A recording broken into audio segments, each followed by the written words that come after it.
My simple prayer started a school war. It started with a request for volunteers at the school fall festival and quickly devolved into a 3-day online war.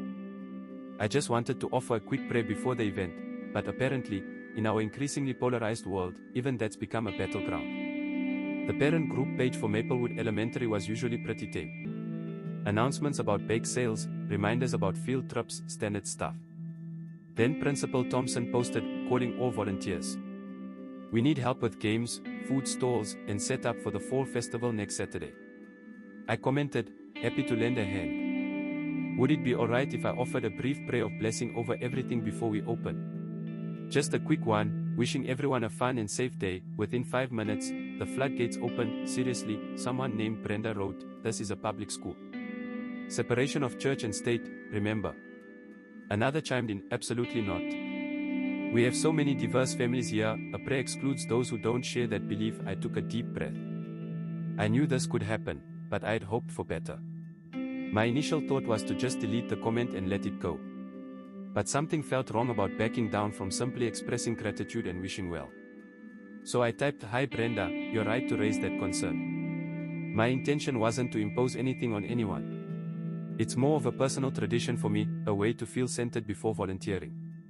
It would last maybe 30 seconds, completely optional to participate in, and wouldn't involve proselytizing or any specific religious message. The replies didn't stop. They intensified. Optional. Still exclusionary. What if a child is upset by it? This sets a dangerous precedent. The comments were escalating rapidly, and the tone was becoming increasingly hostile. I felt myself getting drawn into the argument, my heart rate increasing with each new notification. I closed my laptop for a few minutes, went to the kitchen, made a cup of tea, and just breathed. Then I remembered something my grandmother used to tell me, when faced with a storm, find your anchor. For me, that anchor has always been faith. I opened my Bible, it was lying on the counter where I'd left it earlier, and read a few verses from Matthew 6 about prayer. Not as a weapon or a demand, but as a quiet conversation with something bigger than myself. When I returned to the page, I wasn't responding defensively anymore. I was responding with, calm. I wrote, okay, everyone. I hear your concerns and appreciate you bringing them up. Honestly, after reading through everything, I realized I didn't communicate my intentions clearly enough. My faith is a deeply personal thing, and I absolutely don't want to make anyone feel uncomfortable or excluded at our school event. So, I won't offer the prayer publicly. It was thoughtless of me not to consider that it might be disruptive for some. However, I paused before typing this part. I still believe in the power of gratitude and wishing well. Instead of a formal prayer, how about we all take a moment together before opening to silently send positive thoughts or intentions for a wonderful festival?